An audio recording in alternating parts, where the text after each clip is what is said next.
Okay. Cool. Okay. So I can't even remember what we were doing last time. So I'm going to begin with something new.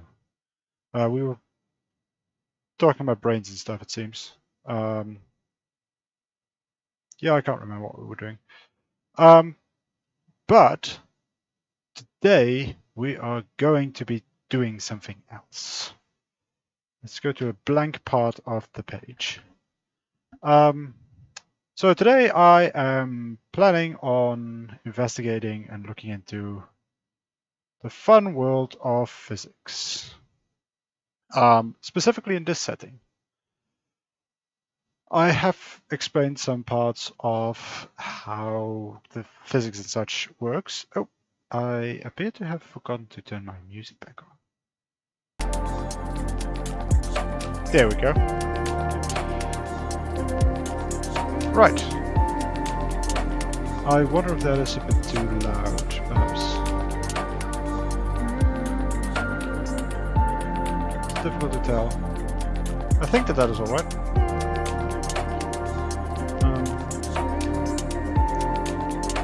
Yeah. Alright. So let's see. Physics. So quick reminder of how the physics works in this setting. Let's go for blue because I like using that for magic. Specifically the physics that I want to deal with. So basically, throughout a realm that supports magic, you have basically magic particles all throughout 3D space, in a sense. When those particles get close enough to each other, they connect and form structures. When those structures become big enough, they kind of so they go into a different direction. So you might have like that. So the structures will then kind of burst into a fourth direction. In this case represented by W. It's a very strange W, but just run with it for it. I can touch that up. Let's touch that up a bit. There we go. Yeah, and when it breaks into that fourth direction, it basically becomes real.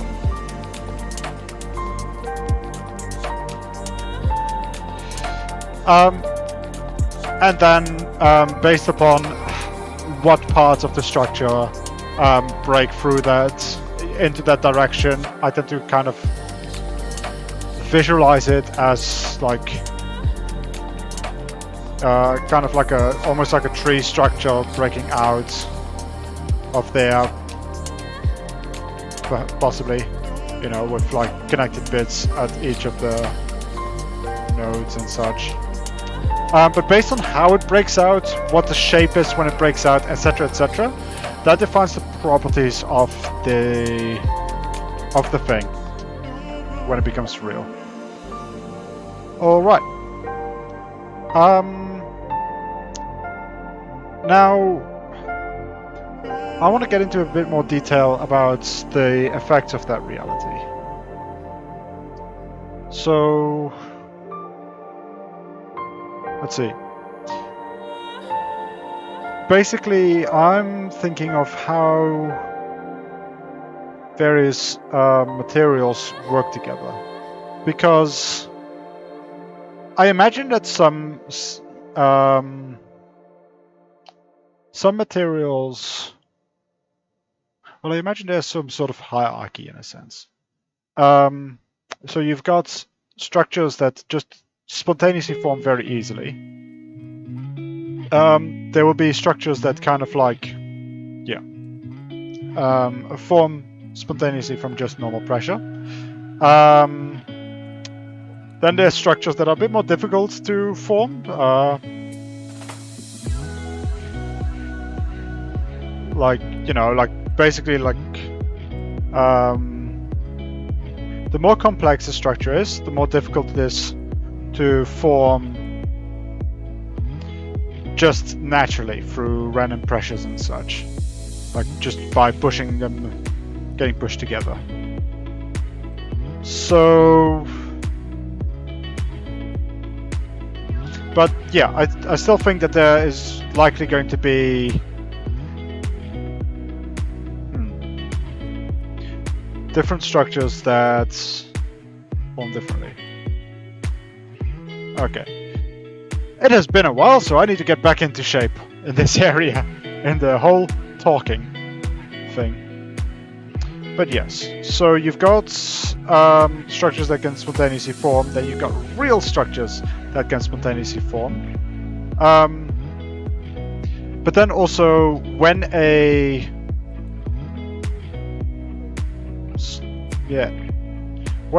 structure meets another structure,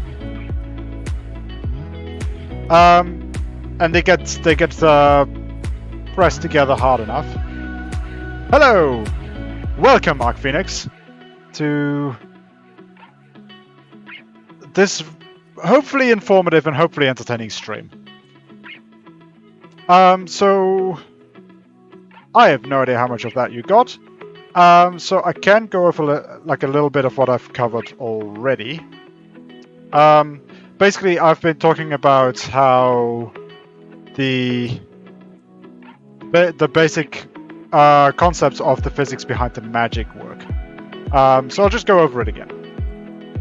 So basically, in quote-unquote space, you've got magic particles that are just floating around there. When they come close enough together, they form structures, and yeah, if those structures get dense enough or like push hard enough on each other, then eventually they get pushed into a fourth direction, which then turns them into real stuff. And based upon the structure in that fourth direction, like what shape that structure has, like how much of it is pushed into that direction, etc., etc., defines the properties of that real thing. So, for example, you might have, like some part of the structure might define its density.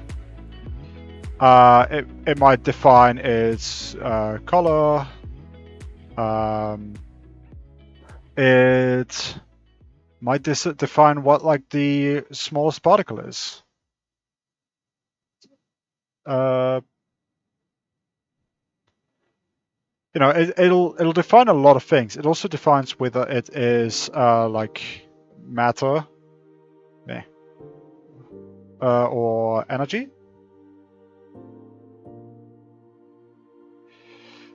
And yeah, like basically anything you can think of that a material might have, a physical material or energy might have, will get defined by the shape and size of the structure, or the part of the structure that's in reality.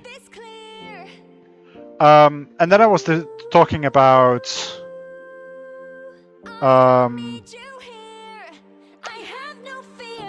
wait a moment. Then I was talking about how certain structures will naturally be easier to form in this kind of spontaneous way through just like latent pressures and such that exist. For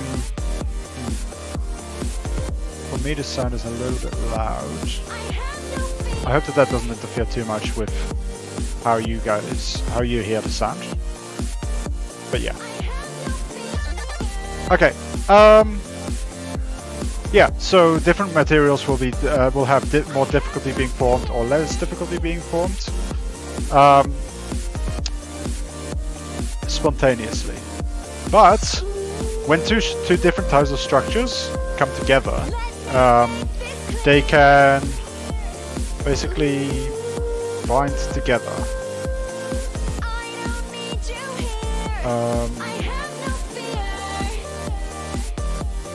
Wait, no, that doesn't make any sense.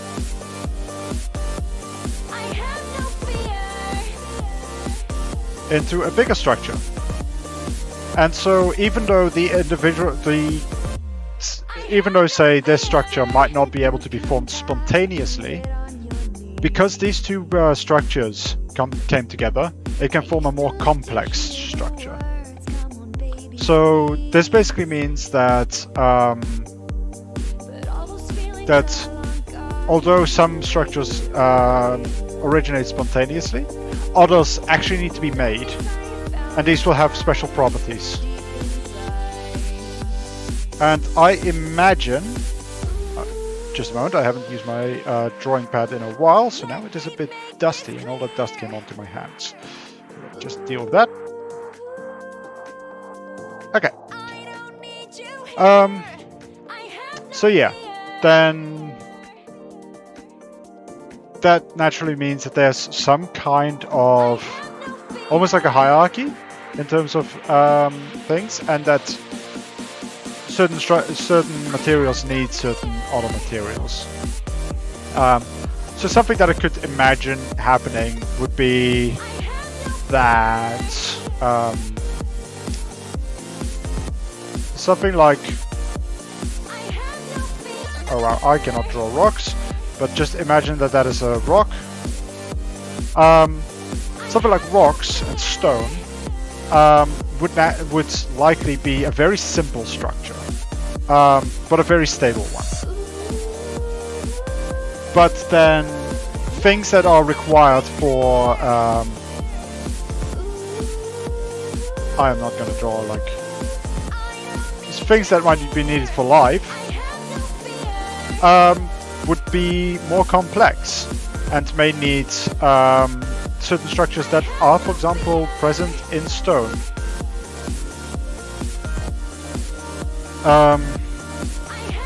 Alright. I hope that all makes sense to a degree. So yeah, you've got magic that just kind of floats around and does its thing. When it gets pressured enough together, it forms structures. Those structures, if they get pressed enough together, they become they break into reality and become real to a degree.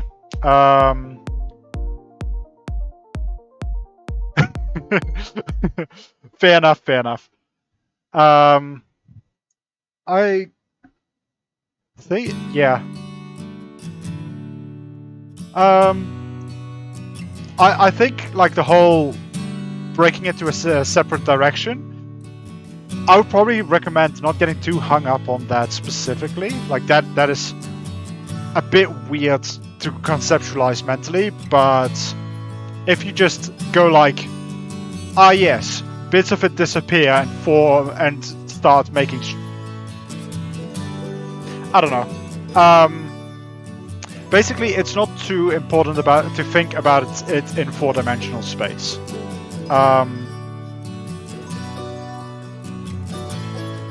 Yeah, like you don't actually have to think in four-dimensional space for this to work. Basically, yeah, some parts of the structure, quote-unquote, disappear and form properties. Okay. Well, if you have questions, feel free to ask them, because I would gladly like elaborate on things, because a lot of this stuff is in my head and I don't actually know like how much of it actually makes sense to someone who hasn't been thinking about this for way too damn long.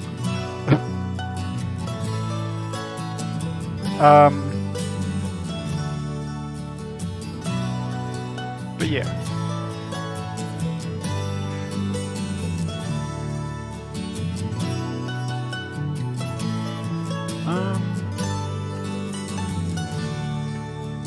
I'm just thinking on where to go next.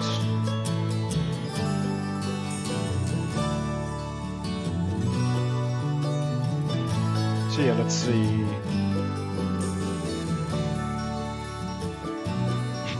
Fair enough, fair enough. Yeah, and I guess because you may not have seen the other videos where I've done a few things. I've covered a few topics that may or may not have elaborated on things, as you can see in this lovely mosaic of probably completely nonsensical stuff. But yeah, hopefully it'll make sense in time. But yeah, so what I think I kind of wanted to look into at the... Thank you! What I kind of wanted to get into is kind of figure out at least probably like rough categories of stuff, because that might lead me to understand better on how this might interact with the like the organic world and how things shape and such. So, well, one obvious category would be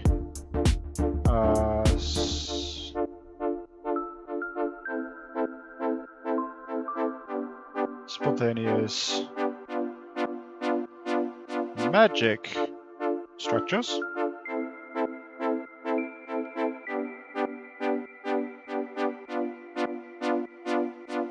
Oh well. Let's see. I'm just thinking whether oh, just for completion, I don't actually know if there will be any things like this, but let's just make a complex. Or let's call it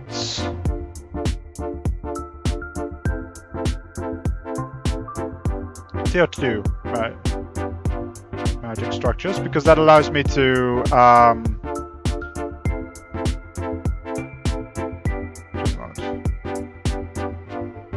because that will allow me to basically add extra tiers. So basically, tier 2 magic structures generally require spontaneous magic structures, or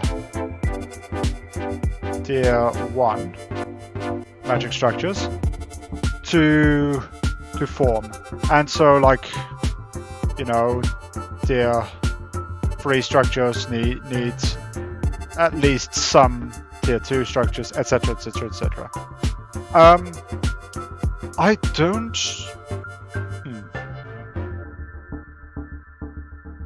I don't yet know how many tiers in the magic structures I want there to be. Because I do have the idea that there will be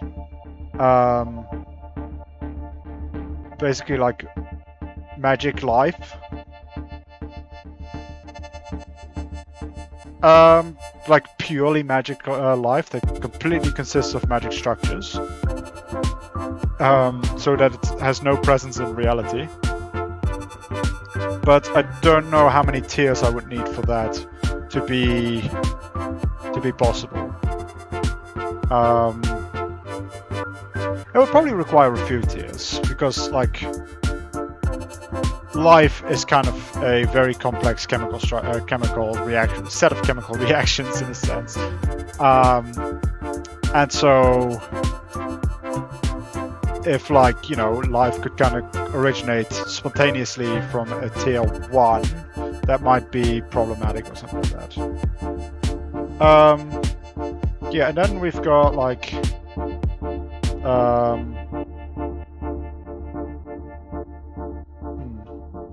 how should I tier this? Yeah, but yeah, like the tiers eventually, if the tiers go too high, the structures probably become too complex, and then they will break into reality. So there is some kind of upper limit.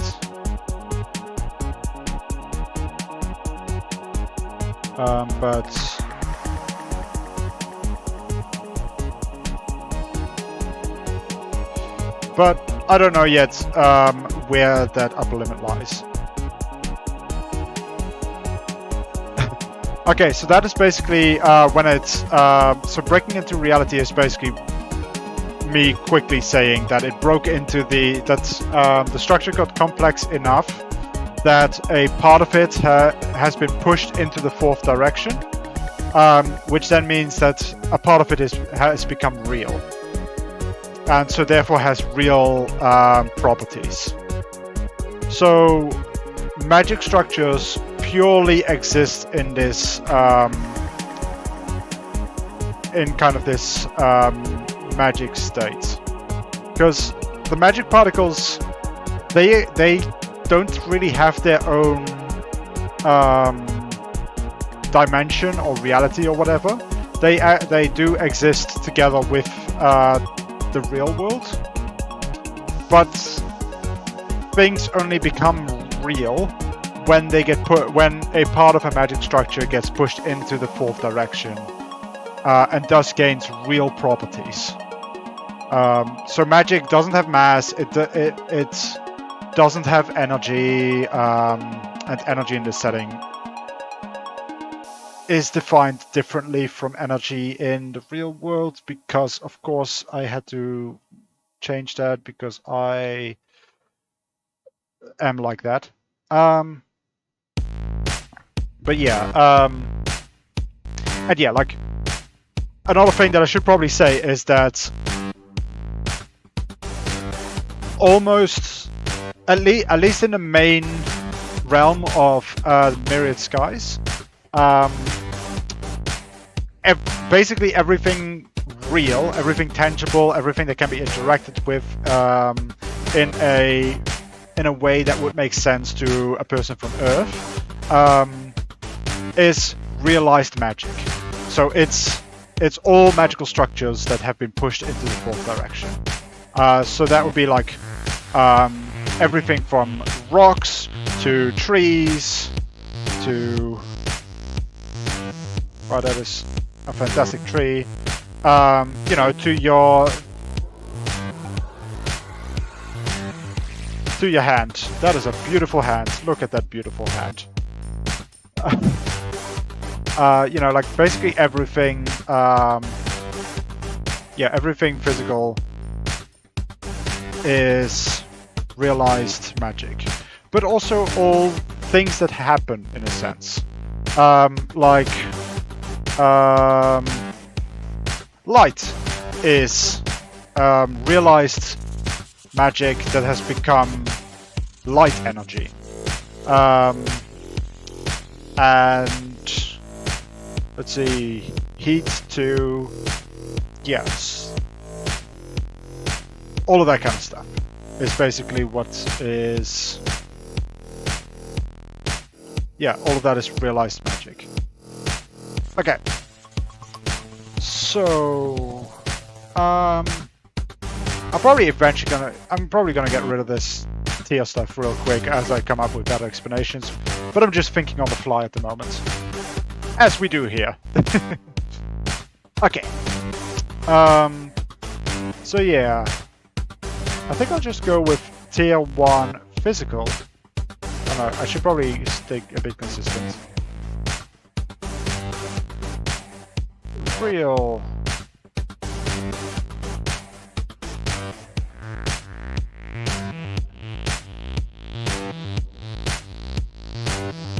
So, tier 1 realized structures, I think, are ones that can be formed purely from magic structures. So let's just put that all together, and so basically, yeah, tier 1 realized structures can be made from pure magic structures.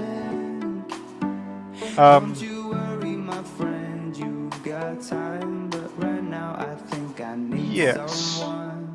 Cool. And then you've got tier 2 real structures, which are then require like tier 1 stuff, etc.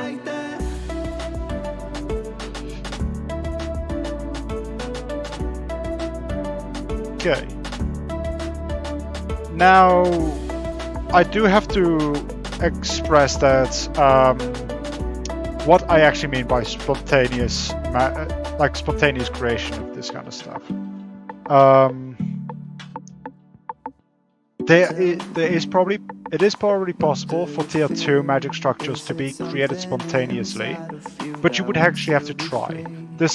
These ones will not form under normal natural conditions, under the normal natural fluctuations of the magic field, like magic fields. So basically, magic field is what I name all of the the place where all of the loose magic particles exist.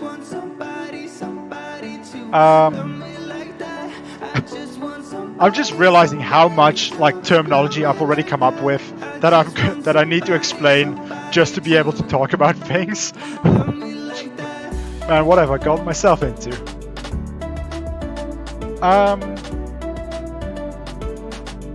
Alrighty then. So,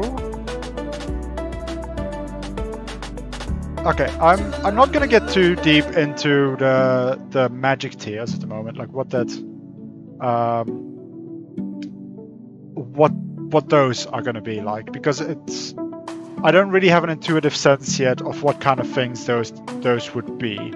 But I do have a kind of intuitive sense of like what reality is like, because I live in a reality that is on the surface not too dissimilar from this setting, even though like I'm explaining a completely separate physics system here. But the effects of it, a lot of it is still similar. Like, you know, it still creates stones, it still creates air, I think. Yeah, I think I'm gonna keep air. And stuff like that. So, then let's start with tier 1 realized structures. Like, what kind of stuff will we see in this? So, I imagine one of the things that almost definitely, yeah, exactly. Like, although the fundamental base of all of this is very different from reality, although having looked more into how real physics work, some of these things are still comparable at times, surprisingly enough. But anyway, yeah, like even the very like nitty-gritty stuff is very different, but the effects are similar, just so that my brain doesn't explode. And so that I can actually still build some more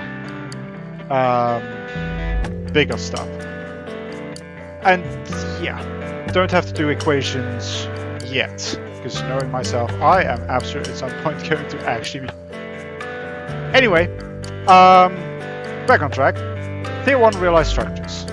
So I imagine that among that would be stuff like minerals.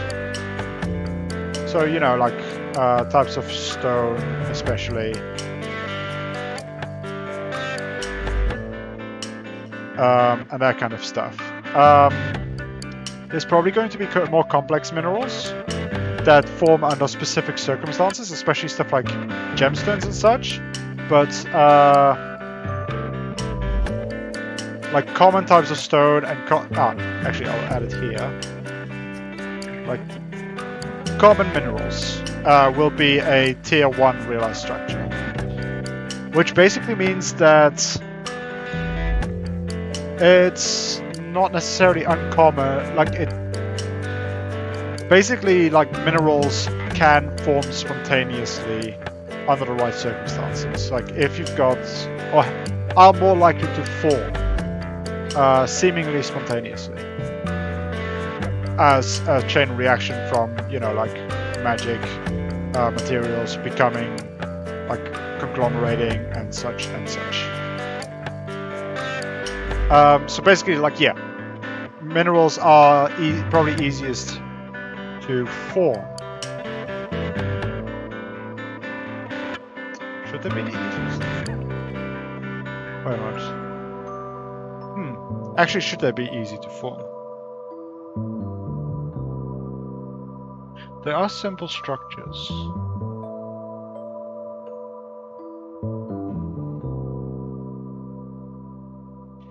Yeah, I think so. But it's not the case. Yeah, it forms in small little bits, like basically like the minimum size of minerals, of common minerals will form. So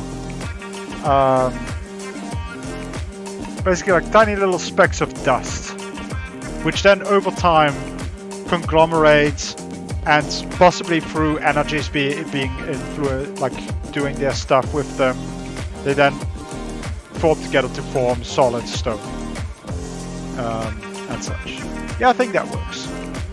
Or for example, like it somehow ends up melting together, or natural processes then turn it into big stones. But just kind of like small specks of dust just spontaneously appearing, yeah, I think that is fine.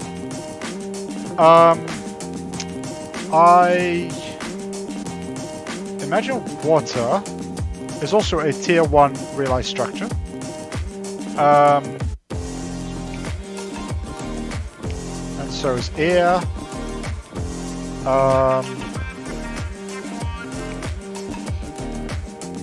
Whatever that entails.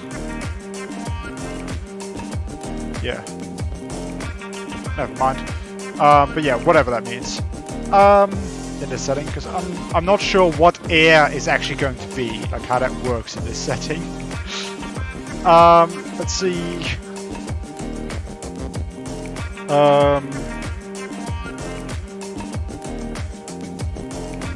Yeah, so I will have to specify that just because they are tier 1 realized structures, that it doesn't necessarily mean that they just appear in the middle of the air. They might still need specific circumstances, because they'll, like, tier 1 realized structures still require likely specific magic structures to combine to form them.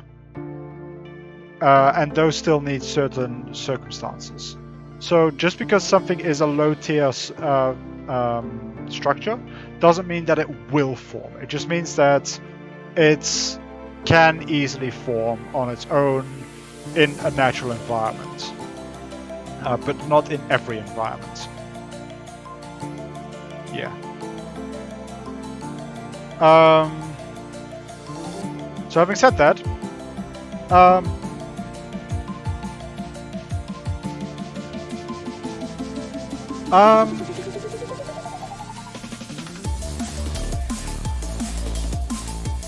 they don't need empty space.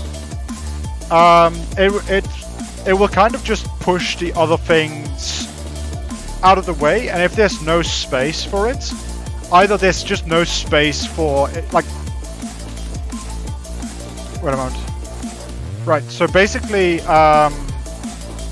that's actually a really good question, and something that I might not have necessarily thought about, but I think I know how this works. I think I can intuit how this works. Okay, so basically when a structure forms, and when it basically, like, when part of it wants to realize, so let's say this section is being pushed into the 4th direction, and it becomes or in other things. Hold that thought. So yeah, if this section wants to get realized, and then it's already being pushed into the 4th direction, and so will exert a certain amount of pressure on things that are in reality in that spot. If the pressure is high enough, then it will just push whatever is there out of the way. So, like, it might just realize and push the things out of the way. If these things don't want to be pushed out of the way, then this structure will not realize. And that is actually probably a way that you can create higher tier, like some really higher tier stuff. Like, you might even be able to breach the upper limit in that way, and then produce some strange tier stuff. Ooh, that's interesting.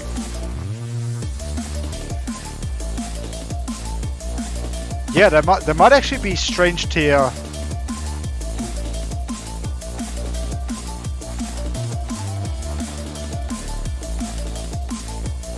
Just a moment, making a note of that. So there might be strange tier stuff, which is basically like when something can't form because there's too much pressure against it pushing into reality. But eventually, like if that pressure becomes high enough,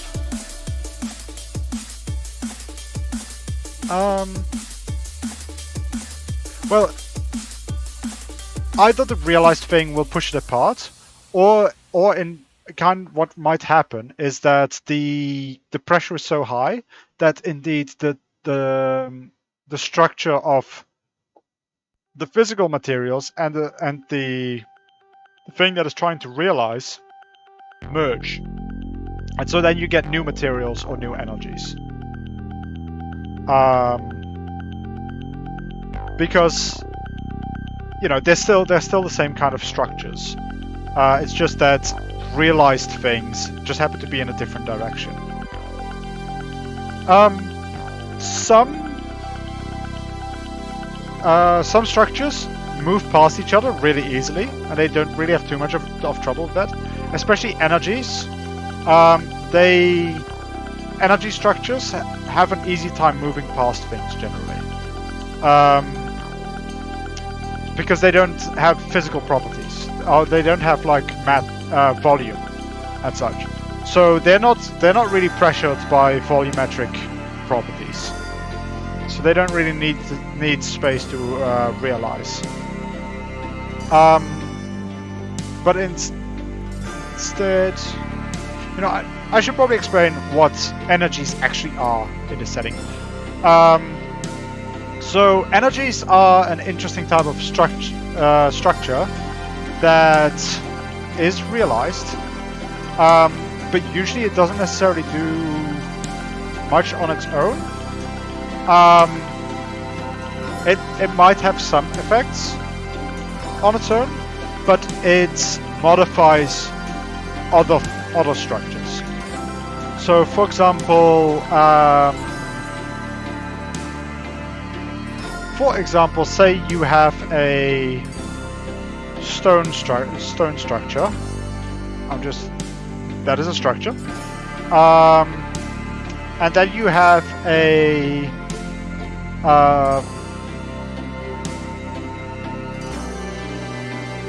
let's say a heat structure, right?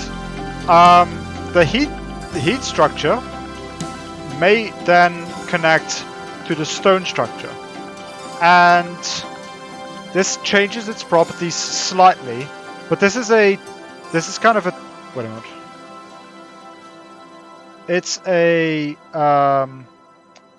It's a weaker link. It's not a stronger link as other things might have, but this is kind of an I'm gonna just call it an energy link, which are kind of temporary links. They can break easily without destroying either of the structures. So when a heat structure attaches to, say, a stone structure, it gains the properties of heating up. So the stone structure then becomes hotter. If enough of the heat structures attach to a stone structure, its properties might change enough that it actually becomes like quite significantly different. And that is how you melt things. Like heat structures, if enough of them attach to meltable structures, then that melts it, because the physical, like, you basically have like the structure and say yes. So say this is the stone structure, it's way simplified from what it would actually look like. But say this is the stone structure, and then like this is like the heat structure. It might, for example, attach here, and then and then this might be the part in reality that defines its solidity. And then like it attaches in ways so that it forms a structure that might cause it to go liquid with all of the attached properties of it. So for example, with stone, the changes in the structure would be not just that it becomes liquid, but also that it becomes hot, that it has difficulty attaching to itself and to potentially other things, that it emits light. So that's how you get lava, right? Because when you melt something, a lot more happens to it than just that it becomes a liquid, right? It doesn't just go sloshy. A lot of things also start glowing. Some things, when you heat them up, like chemical reactions happen, and all that kind of stuff. So that is kind of like what heat does. It has a certain shape, and it changes the properties of what it attaches to. And that's what energies in general do. And some examples of energies, like gravity is an energy.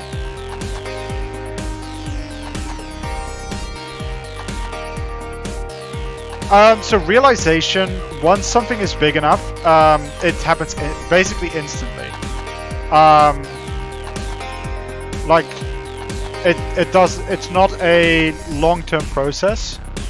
If something takes a long time to realize, that is just because certain processes might take a while to go through the tiers to get to the specific thingamajig that you want to have. Like this is very akin to chemistry in a lot of ways, although naturally it doesn't follow the same principles as chemistry. Just a moment, I'm just having a drink.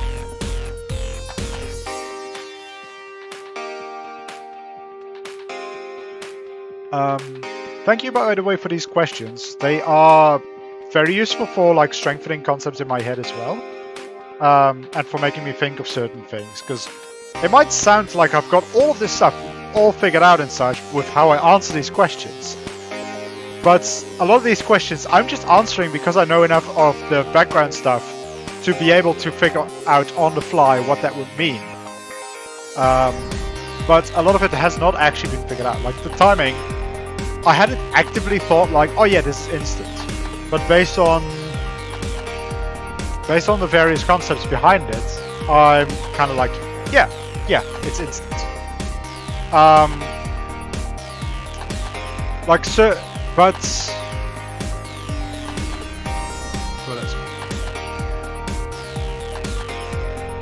right. So things can be incredibly like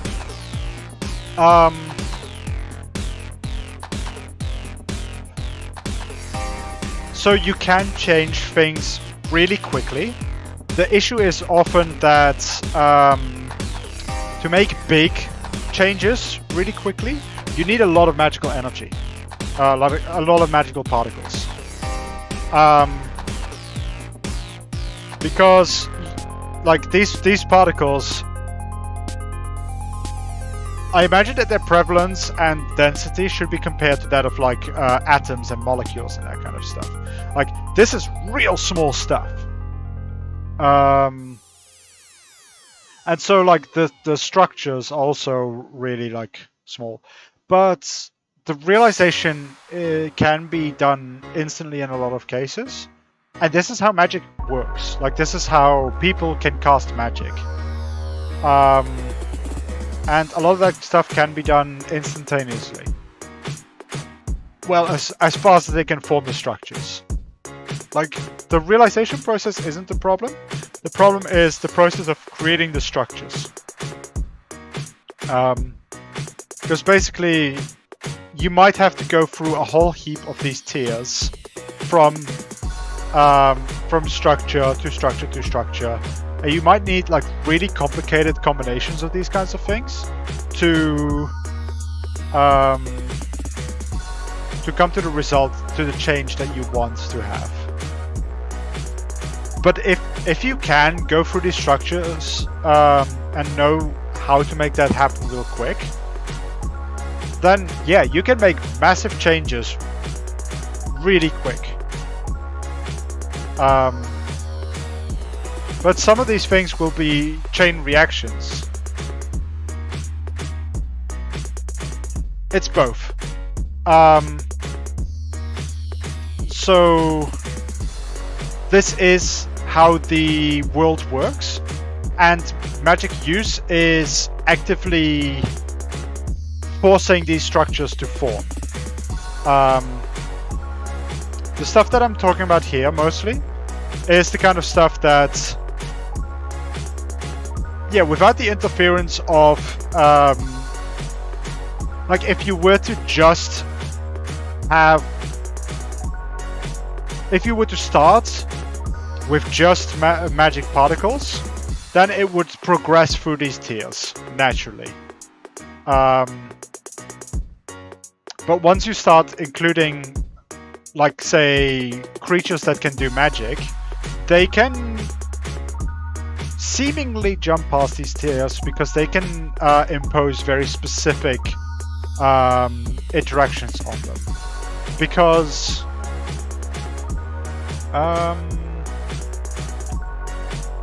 let's see. Yeah, I'll just keep going on tangents because hey, I've got a person to interact with. Might as well go on tangents. Alright, so I'll talk about how like magic gets done from a person's perspective. Like I have talked about innate magic previously somewhere. But yeah, probably around here-ish. But I won't worry too much about that at the moment. Right. So one example of how one could create magic is a type of magic that doesn't actually exist yet at the time where I'm focusing currently, but it will exist in time. Or kind of. It's not yet in the people's knowledge, and that is vocalism. But this is probably the easiest form of magic to explain this concept with. So basically, yeah. So I'm gonna explain vocalism real quick.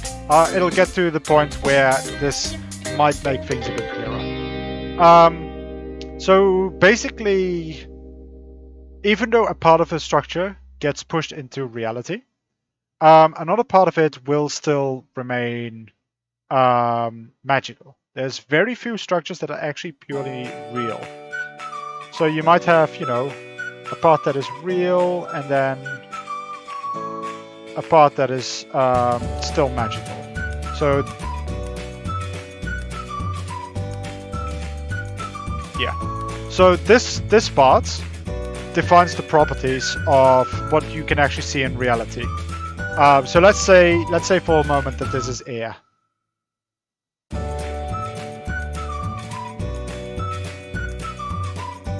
Again, it's very simplistic for how it would actually look, but let's just stick with this. So as you can see, it still has a magical component to it. It is a realized, like this is considered real because it has a real component. But most real materials still have magical components to them. Now, because of that combination of real and magical stuff, the real can affect the magical, and sometimes vice versa. But mostly, like, the real tends to affect the magical quite a bit. So you can imagine that air then, if air moves, that because of the magical component, it also moves the magic particles around it. So what vocalism does is, through using very specific tones and specific forms of producing sound, it basically makes the air move in very specific ways, so that the magical component of the air compresses the magic parts in very specific ways, which then forms very specific structures. Does that make sense? And by using specific tones, specific combinations of sounds and such, you can produce specific structures. And thus you can create specific effects. I hope that makes sense.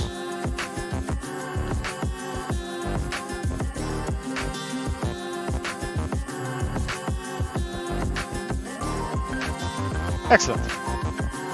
So yeah, basically there are the natural processes, and then magic, like using magic, is basically kind of, yeah, it's purposefully creating structures with the intent of creating real effects. Yeah, so the goal when using magic is to create magic structures in such a way that you get the desired real effects. So in a sense, like, the difference between magic and natural processes is really dubious. Like, basically all natural processes could be argued to be magic. But that kind of makes things not really matter, so instead I'm kind of making this distinction. Yeah. So basically, yeah, like, this is an intentional thing, whereas natural processes also tend to be slower and such. And another important distinction between, so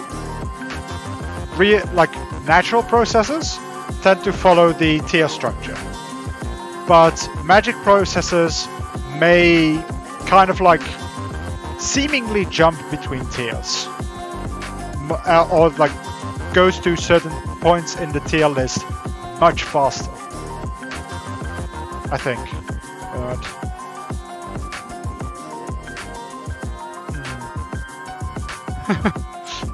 I mean, this stuff is getting rather complicated for myself, to be honest.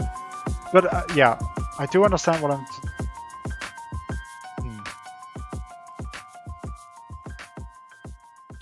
Yeah. Magic is a lot more quicker, and you also don't really need to have, like, magic doesn't tend to use stuff from the real tier structures, but does create things from the real tier structures. So yeah, I think like actual magic use has a tendency of skipping tiers. I think that's what's going on. Like, it might still use a bunch of tiers and still use create chain reactions in a sense. But yeah, magic is like, in the cultures of the world,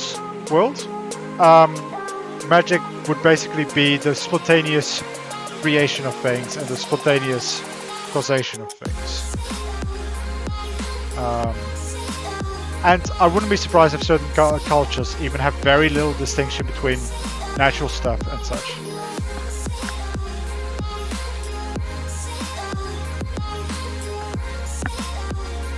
Yeah.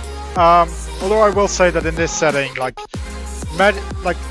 difference between natural processes and magic can be quite arbitrary at times. Because nature also has a tendency of using magic. of doing magic. Like, even some plants know how to use magic. But yeah. Okay. So having explained all that, and you know, having explained what energy is and all that kind of stuff, we can go back to this list of what might be like tier 1 realized structures. So I imagine that one of the structures is gravity.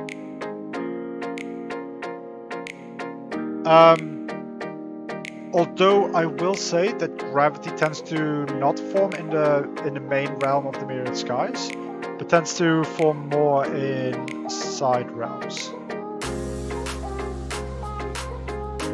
Because side realms tend to have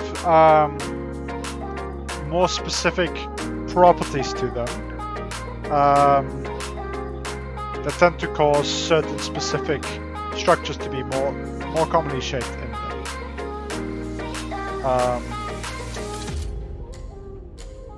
Actually, does that mean that it's still a tier 1? Oh shit, I think there might be different tiers for different realms. Okay.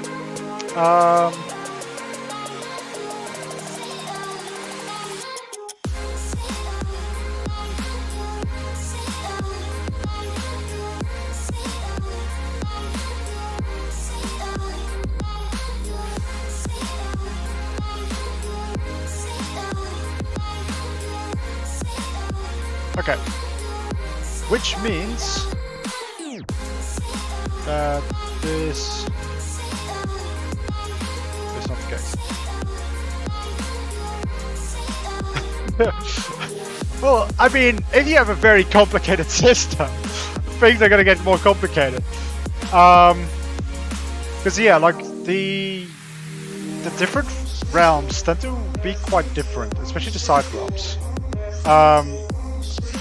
Like, I mean, there's a side realm that has kind of like strange floating icicle kind of thingies, which, if I remember correctly, explode into magic because they store a lot of magic and such. And there's a sky realm that produces a toxic orange mist of sorts. So like, yeah, those realms tend to do their own thing in weird ways.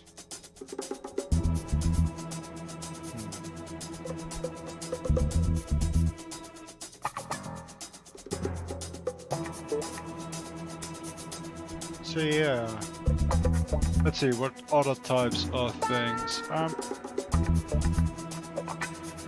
that's not the eraser.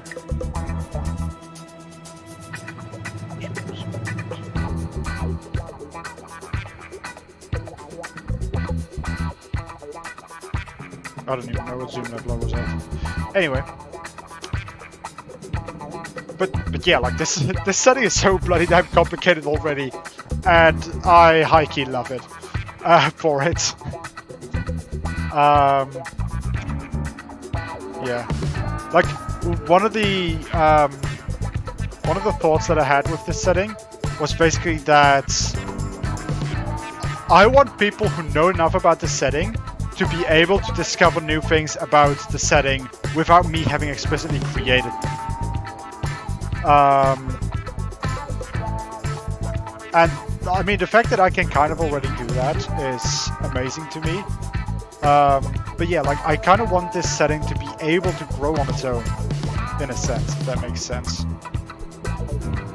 But yeah, so common minerals, water, air, what other stuff? Would likely be a tier 1.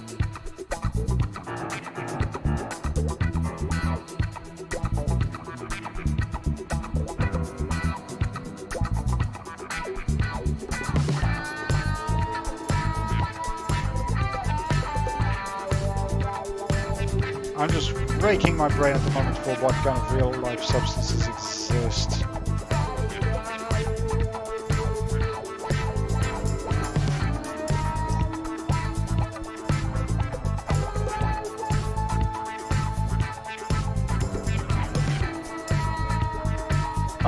So while I'm thinking of that kind of stuff, I do want to clarify that air is probably a very spontaneous material.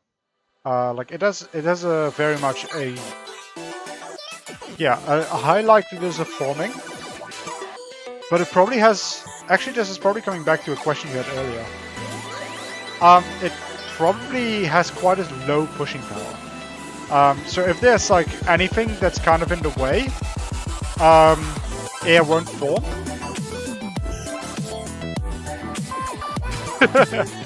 Oh no, hearts are very complicated. Like, I think potentially like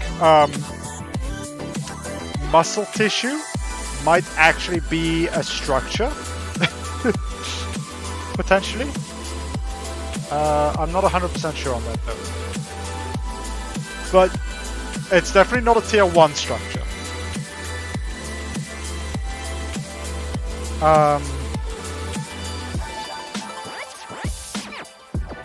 Yeah, fire is not a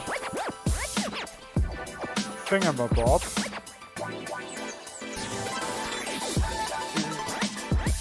Is this just... Oh! I had a good idea.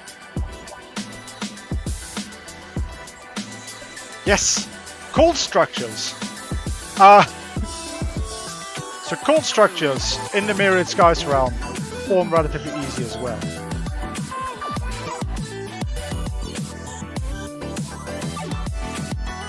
Yeah. Energies can also form spontaneously. I was just thinking of which kinds of energies would form, because a lot of them are defined by what kind of sky realm is above it. So sky realms, I think, are a lot more likely to produce energies. But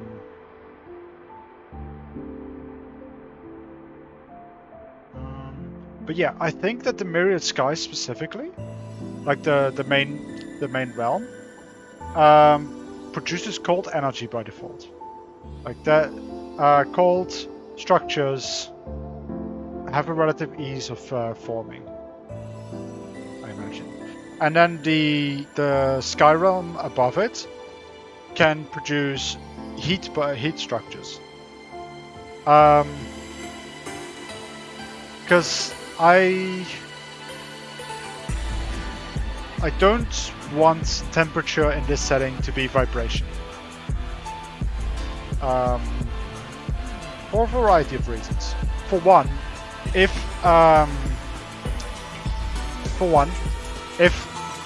heat is if temperature is vibrations, that means that it makes it a bit more difficult for it to be. Yes, cold and heat are indeed separate but counteracting structures.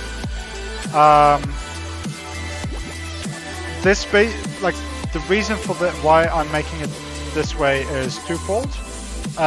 One, because, as I said, I don't want vibration to be temperature, because that would mean that high temperatures have a higher chance of producing certain types of magics, and I don't want that.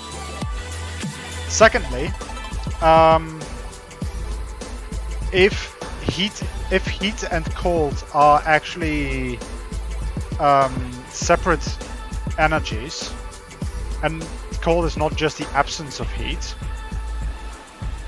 that will allow for some interesting things. It also allows for magic, like cold magic, to exist more easily. I'm wilding out. I'm leaning in. It allows for a lot of interesting things, I reckon.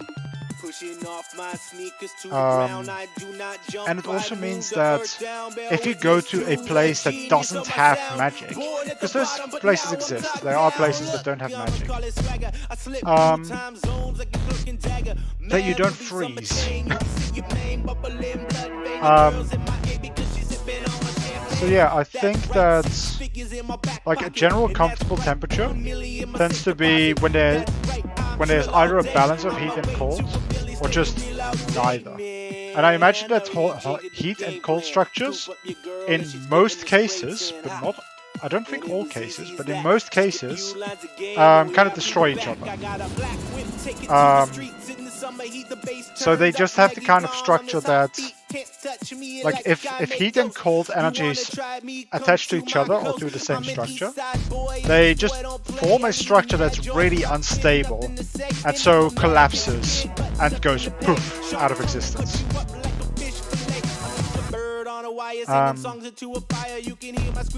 Yeah, and I think that is interesting. Yeah, I think that is an interesting way of doing it. Yeah. I'm leaning in. Okay. I'm leaning in. Pushing off my sneakers to the ground. I do not jump, I move the earth down. Bear witness to the genius of my sound. Born at the bottom, but now I think that this stream specifically is going to be longer than the other streams, mostly because I have someone to interact with.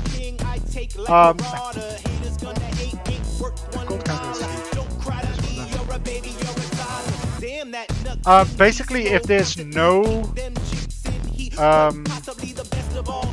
if there is no temperature energy, I imagine that is just like a normal comfortable temperature. So yeah, like that would basically be room temperature, I imagine. So yeah, heat and cold energies basically make things less comfortable. Bullets start flying, better drop to the floor, I'm staying up. Alright. I'm leaning in. I'm leaning in. Pushing off my sneakers to the ground. I do not jump, I move the earth down. Bear witness. So I think that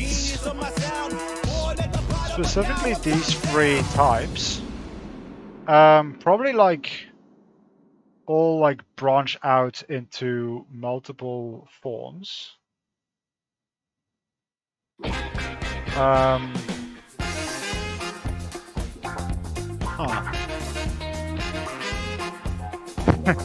I just realized, yeah. So, so minerals, you know, that makes sense that breaks out into multiple forms. You know, like you would have, for example,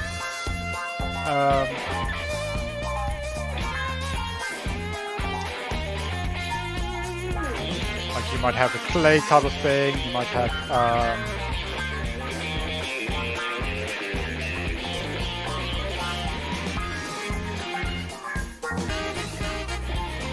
I don't really know enough about rocks, but you basically have like different types of rocks. Like,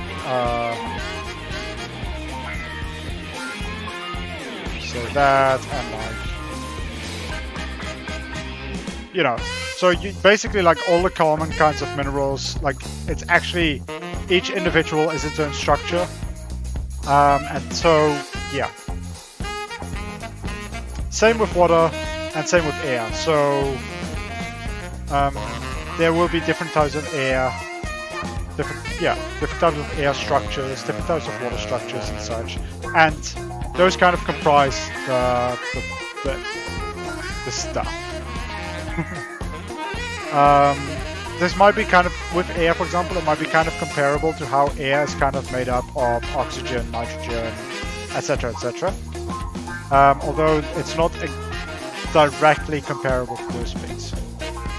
Now, an interesting thing about that is that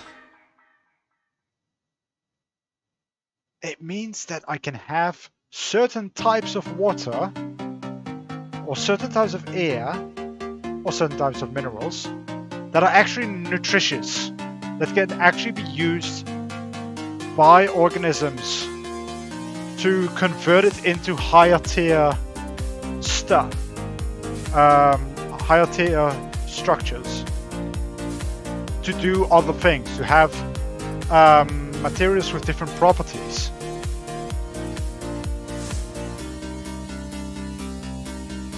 Yeah. So I can have nutritious air. Actually, that's probably why things need to breathe. Like they specifically need to breathe to get the nutritious part of the air in.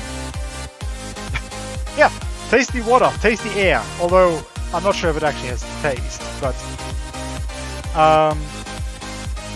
yeah. And this is probably why organisms may need. Oh, this actually solves an issue I've had for a while now. Like, I think, like, why do things need to breathe? Because I don't have the standard kind of. I don't have the standard kind of stuff like, you know, oxygen and carbon form CO2, and you know.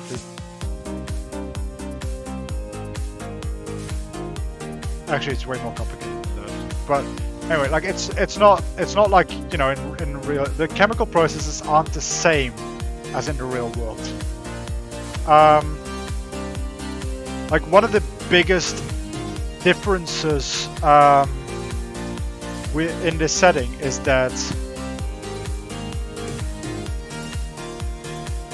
yeah, like the air is kind of homogeneous for one. Like air, for example, is one of the things that doesn't tend to get affected by gravity, at least in the Myriad Skies setting, or in the Myriad Skies realm. So the higher you get, the air doesn't get thinner.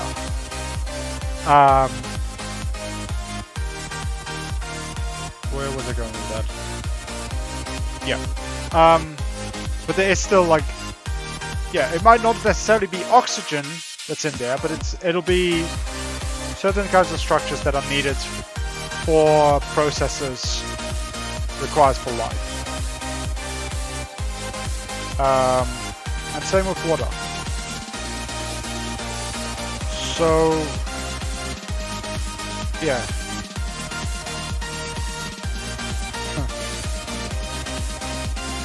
Oof. Well, so as you might have noticed, my previous streams have been about like an hour or so, and that is generally because this stuff is actually quite draining on my brain. And you can tell that I'm getting a bit slower mentally, and a bit more frazzled and confused.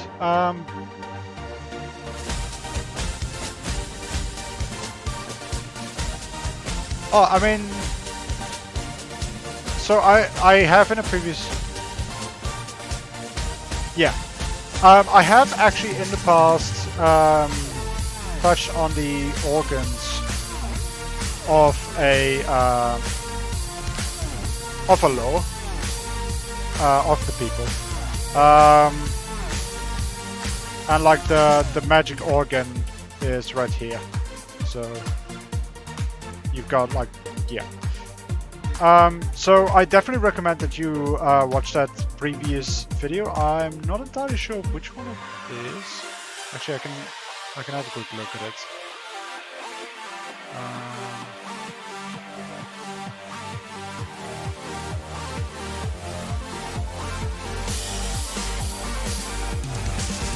I hope that this doesn't show anything that I shouldn't be showing.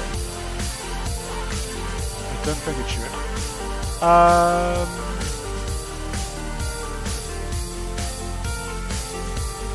Yes, so it's this video. The Myriad Skies stream, walking nests, and lower biology. That's where I go a bit more in depth about the biology of, yeah, lore. Including how their magical organ kind of functions and such.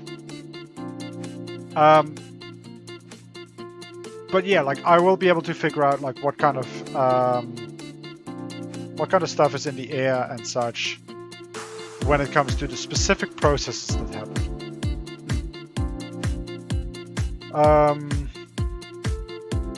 And that's actually also one of the reasons why I'm having this specific stream currently. It's to get a stronger sense of what kind of materials exist in the world. So that I can better understand why ecosystems exist, what kind of niches might exist, what kind of things might be exploiting what kind of things. Like for example, one of the things I have been wondering is, yeah, for one, why do things need to breathe? For two, what do plants eat? And that kind of stuff. Let's see. Yeah, so there's probably nutrients in specific types of water, and there's probably like specific type of nutrients in air. It's a bit weird to talk about air and nutrients, but like, yeah. This could have the potential for really interesting types of life though. Like you could have life that exists purely in the air, that has found some kind of way of making use of that kind of stuff. But yeah. Anyway, so I imagine that this kind of stuff, a lot of this will be especially important for simple organisms. Like say plants,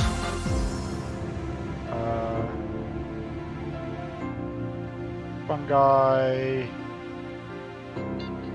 I don't know, like lichen, which in our world are kind of a combination of these two, but whatever.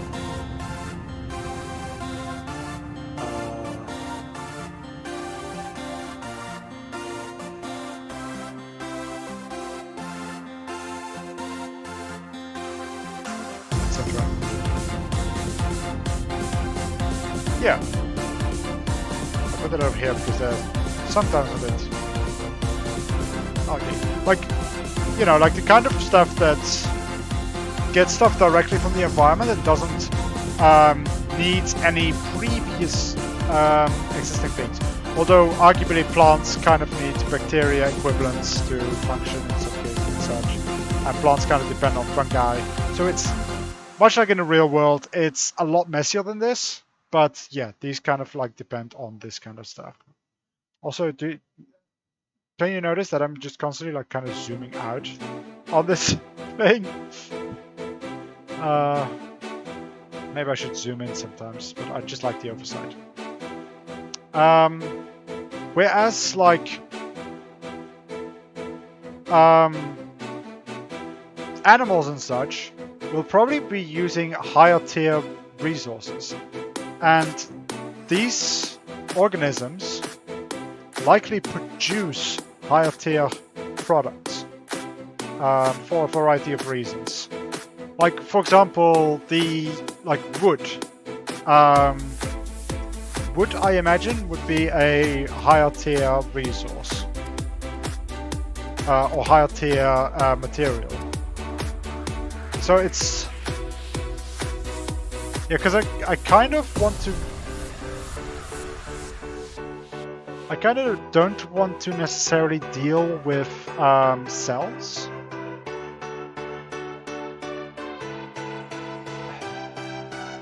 Although that might make things really tricky in some ways. But yeah, like, I don't know. For some reason, I just kind of have the sense that, you know, like cells, the stuff that cells make up tend to be materials, but these tend to be complex materials, like high tier kind of stuff. So instead of, you know, wood, which is, I believe is kind of like made up of like plant cells in real life, you just have like it's a unit of wood structure.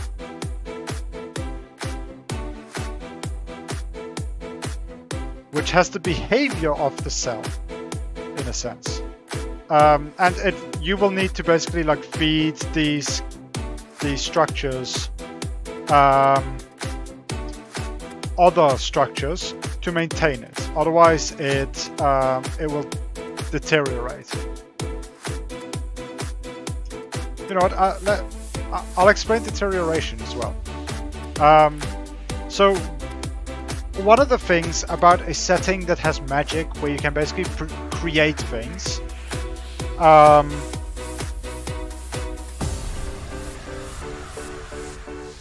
yeah, in a sense, and also molecules and also atoms. Like the magic structures fill a lot of roles in a sense, and because they can become really, really complicated, they can fill very interesting niches on their own.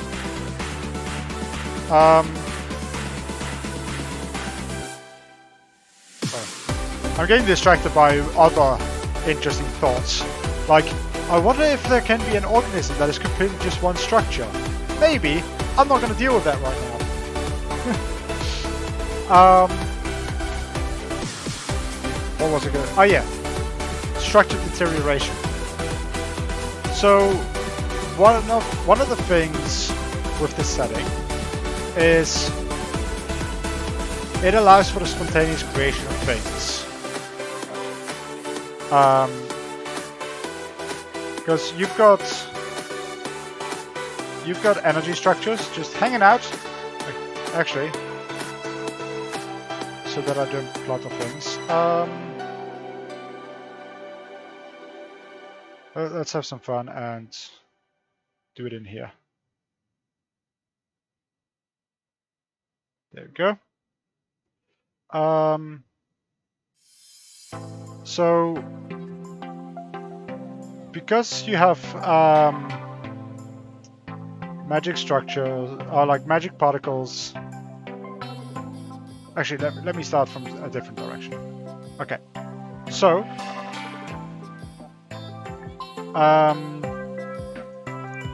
semi-randomly and in random places, magic particles just kind of pop into being. They don't really pop into being, they actually come from the previous magical realm. But for now, let's just assume that they kind of pop into being. And then as they pop into being, they get denser and it gets more easy to use it for magic or for things to form and such. So you might get structures and such.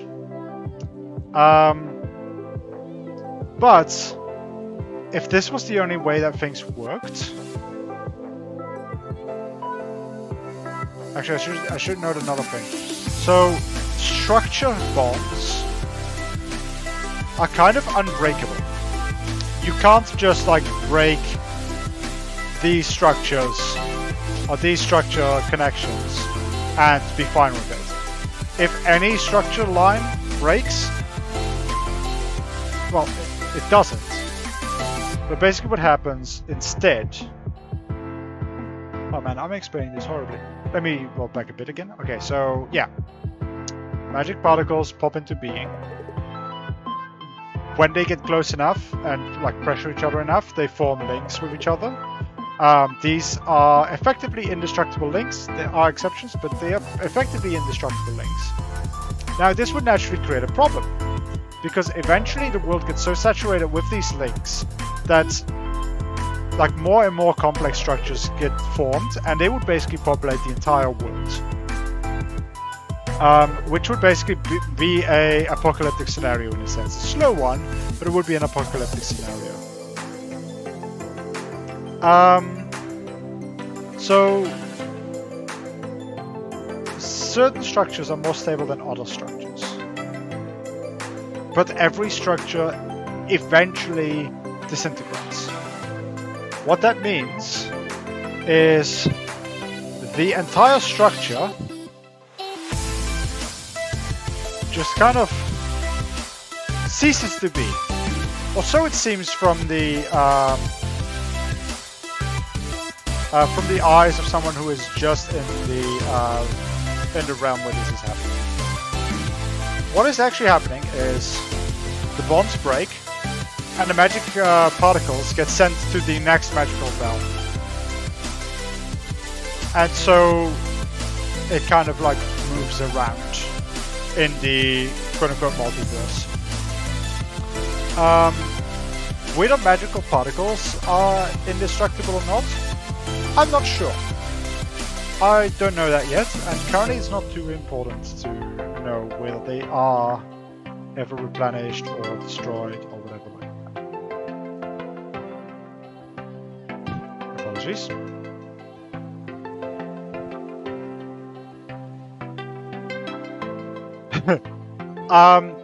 The other realms are afterlives in more senses than just particles. I don't think I've even talked about souls yet, or soul yet. But that is a tangent for another time. I can't just go tangents upon tangents upon tangents, but I will touch upon soul eventually. I may have already touched upon soul a little bit in the past. I just can't remember which episode that would have been. Have a quick look. I think it might also be in this episode.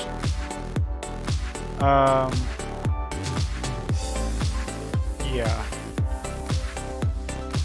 Oh, I see that the name of this stream is kind of wrong.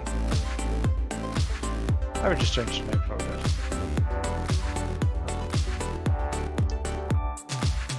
But yeah, like, things flow from one realm to another a lot. The two things that do that is magic, mostly. More magic particles, but also soul. Soul also moves to different, to subsequent realms. And not necessarily the same realms.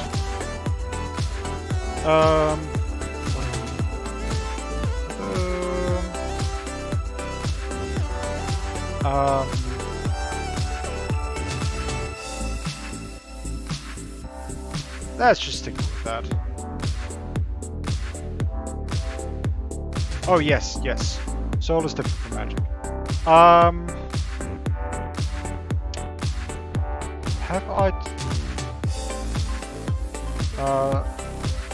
So basically, there's a. I think I might have touched upon them before,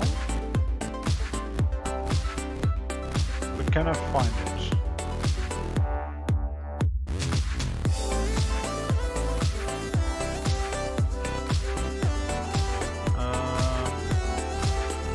Okay, I can't find. I don't know if I've touched upon it before. Okay, so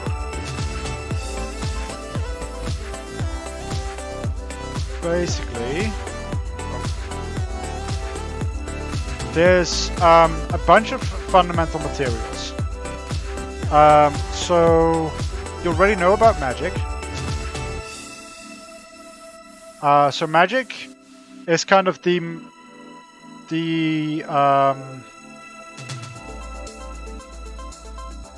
it's kind of one of the it's what creates matter and energy and kind of allows for life and for things to happen. It's one of the more interesting ones. Yeah. Then you've got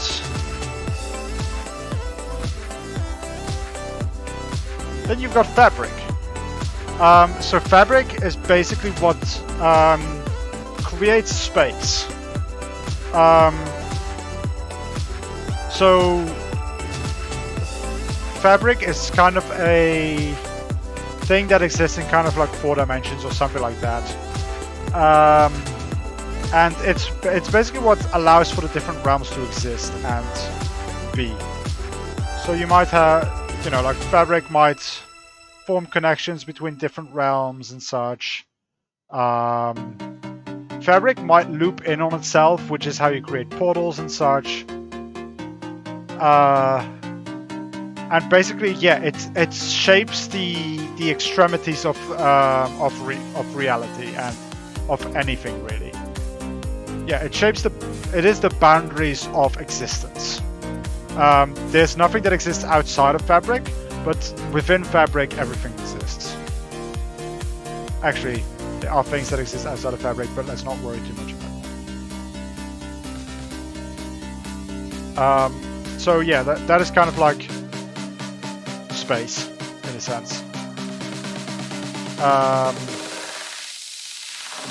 then there is echo, which is a substance that mimics other substances. It doesn't really tend to...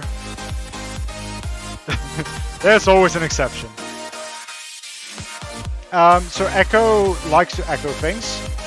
It primarily likes to echo magic. Yeah. So if echo is in a... If an echo realm is kind of adjacent to a magic realm, the echo will kind of adopt a lot of properties of magic, or a lot of the realized properties of magic. It can't echo the purely magical sides of magic, but it can kind of copy the effects of it all.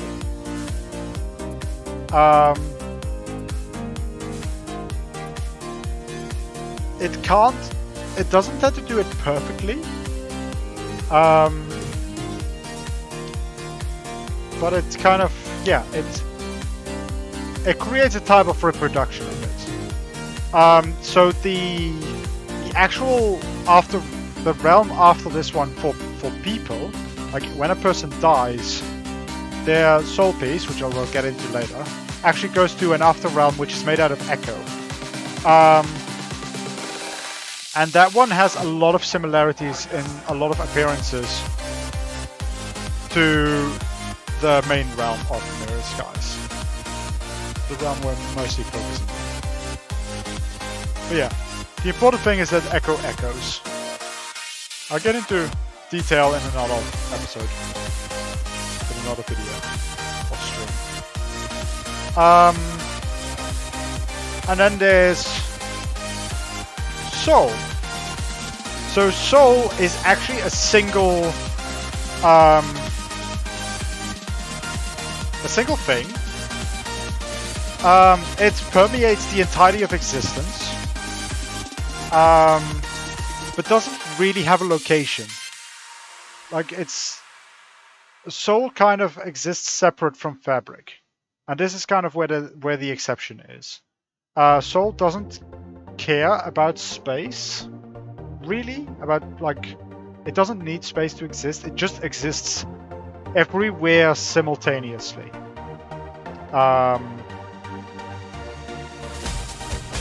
Yeah. Now, soul...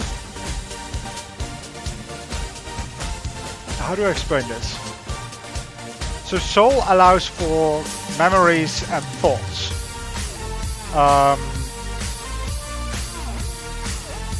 Yeah, it's soul basically fills the function of brains in a sense. Like soul can be used to think and to remember things.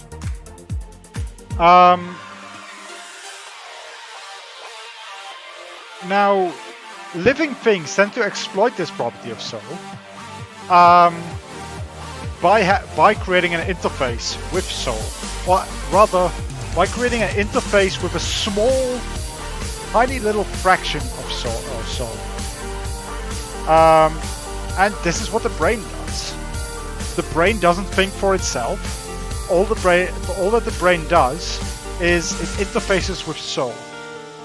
It basically cordons off a small little bit of soul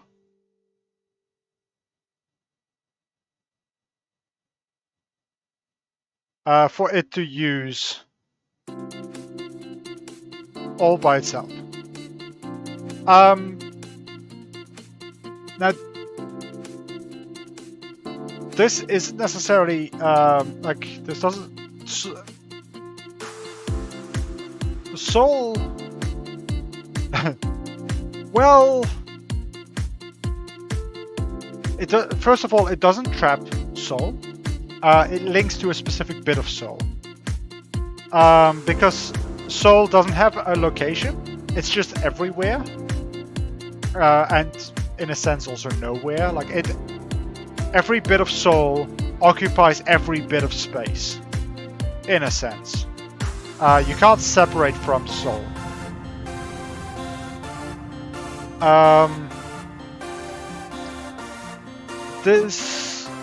But yeah, it does basically like cordon off a little bit of soul and then uses that. But soul on its own, like without stimulus, you can't think. And so if soul just exists in a void, it doesn't do anything. But with creatures with brains accessing soul, they can actually think. They can use soul to think, to remember, to do everything that, you know, brains do. And the way that the brain is shaped defines how the interaction with the soul piece works. So that, like, the relative size of the brain, for example, means how much soul it can link to. Specific structures in the brain define like how information gets sent to the soul, and how information from the soul gets interpreted by the body, and all of that kind of stuff.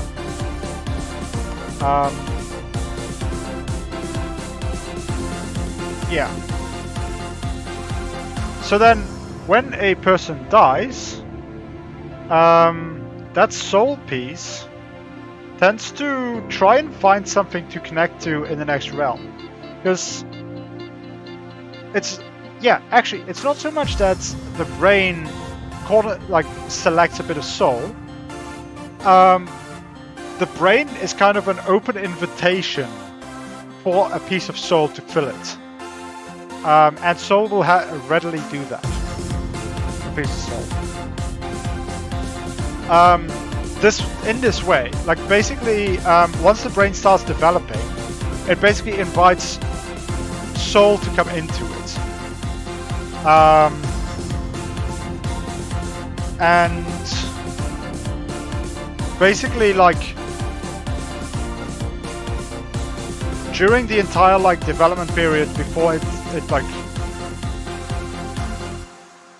kind of in a sense.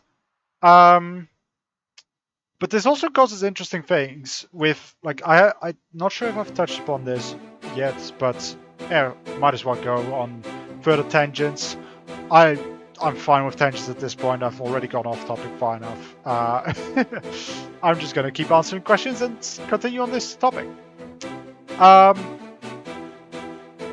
So yeah, when, like with people, for example, when a person is pregnant, during that entire period, from the moment that the brain starts developing to not too long, I imagine, before a child gets born, that is the entire period where soul can enter the brain, or link to the brain. If in that period of time no soul piece enters the brain, unfortunately that child will be born as a stillborn, because there's just no thought. There's no thought to keep everything running, basically, or to like up until that point, the parent will be making sure that everything runs. But if in that entire period of time no soul piece has entered into the brain, there's just no way that this person can live. And this is actually also one of the reasons why you can't just spontaneously create people unless you have a soul piece ready to do so. Huh.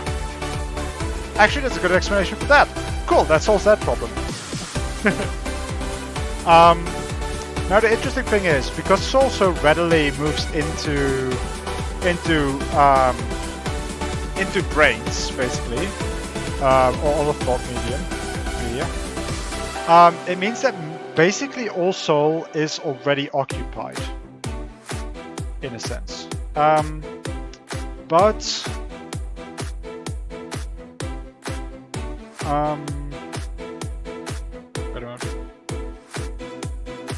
Yeah, so you can't just, like, it's not like soul just comes out of nowhere and becomes your piece of soul.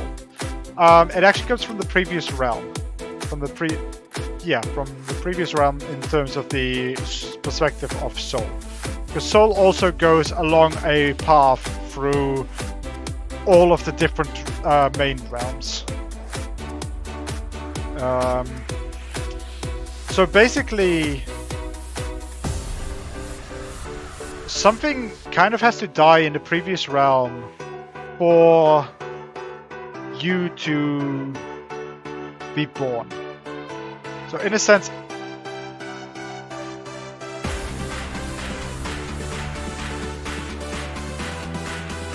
that is an excellent question. The answer to that is yes, but it's complicated. So it really depends on how much the soul piece stays intact. So let's see. So you've got the main realm, then you've got the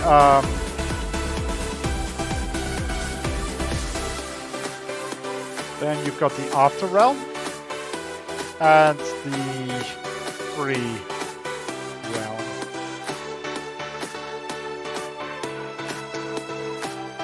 So soul moves this way. So this is not a magical realm, it's an echo realm, and it kind of echoes the main realm. The pre-realm, I haven't figured out much about it, but for some reason, whatever lives there,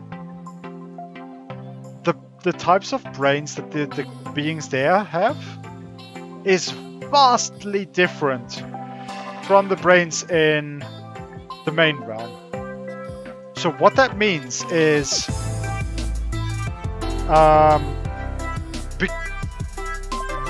you basically, like, say in the pre-realm, you've got like a soul piece, right? But for example, say in the pre-realm, they have much bigger brains, let's say. Or much, you know, they have much more complicated, they have much more bigger soul pieces. If then something dies in the pre-realm and the soul piece travels to the main realm, this soul piece is too big to fit in any individual brain, so to speak. So the soul piece splits up into many, many more smaller pieces. All of which have little bits of thoughts and little bits of memories and such.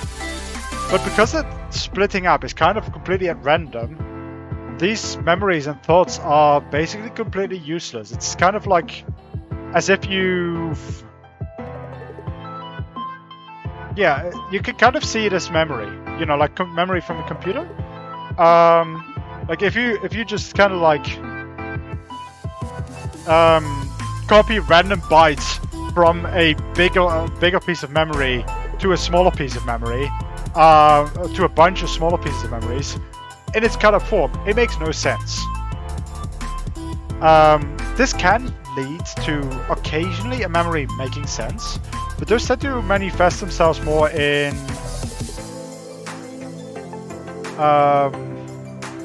oddities. Like they might show up in dreams, they might show up as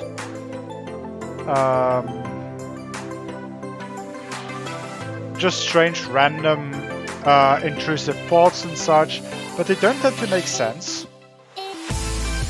Yeah. Now, the After realm, because it's an echo realm, it mimics a lot of things from the main realm. So when a soul piece goes to the After realm, the echo in the After realm actually shapes a body and brain very similar to, apologies, to what the soul was used to, what the soul piece was used to. And so, although it gets a little bit muddled, So there are some changes to the thoughts and such.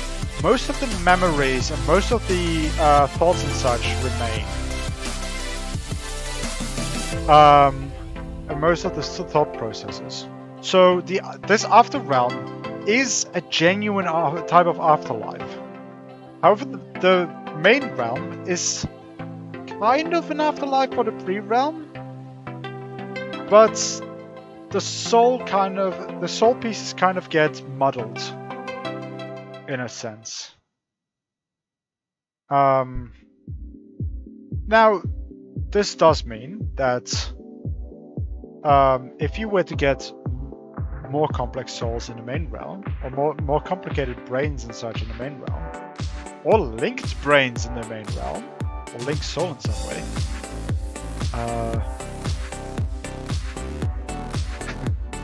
yeah, it's interesting. Yeah, it depends on how you look at it. Yeah. One interesting thing is though, so soul is still one giant, one substance in a sense. So if you were to somehow, and good luck, if you were to somehow manage to merge, to create a brain that can hold all of soul, then all the memories and all of the experiences and all of that stuff that was had, will start to make sense and will be able to be reconstructed and remembered. So if at any point in time a being comes to existence that uses all of soul, that being would have memories and experiences of every living being for all of history. So even though the soul pieces get shattered and broken into pieces and muddled and all that kind of stuff, the memories are still technically there.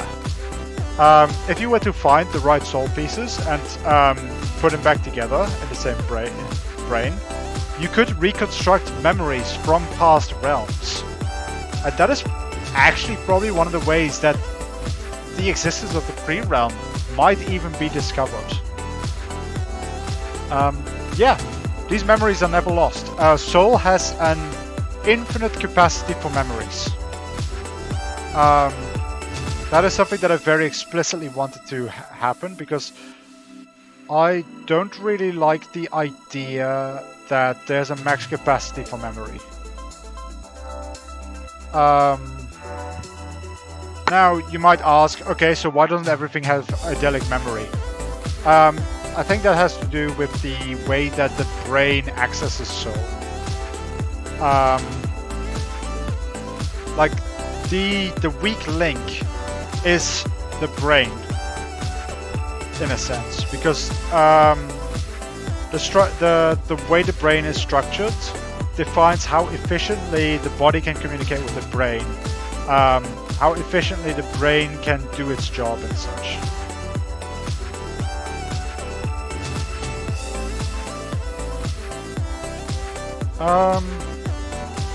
Can be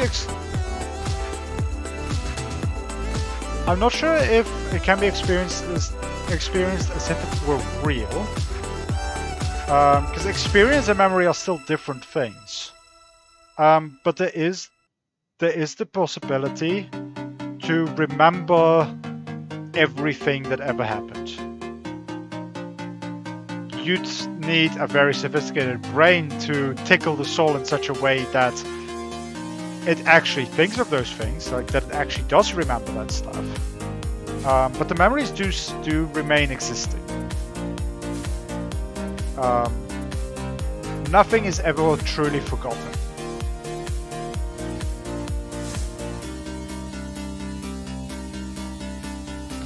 Yeah.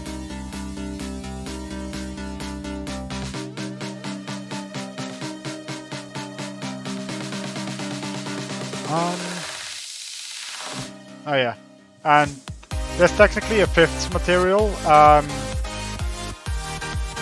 which I'm not gonna get into at the moment. It's called Tome. It's weird. Its name doesn't tell you what it is. It's the Eldritch horror part of this setting. I'm not gonna go into it because it's kind of tangential to a lot of this stuff, but it does exist and it is relevant to some things. But just for completion, I'll add that. But yeah. Anyway, unless you have any further like, I think I'm gonna round it up around here. But if you have any further questions, please do ask. Because I'll just answer a few more questions if you have them. But I do want to kind of round things up, because I've been doing this for about 2-ish hours now, and my mouth is starting to hurt a bit from all this talking.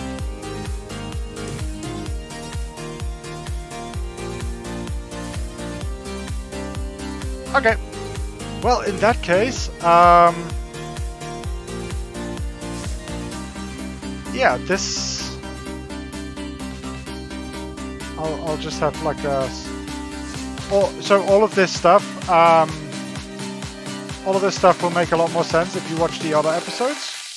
I keep using the same document, so you can learn about all of this fascinating and strange stuff that you see all over the place in all episodes. This is the first episode, so that's the one with the echo. I might at some point explain what's going on here. So that I don't have to worry about the echo, the weird echo and stuff going on. But yeah, all the rest is featured in all the other episodes, so please do watch if you feel like it. This has been me, and thank you for enjoying the stream.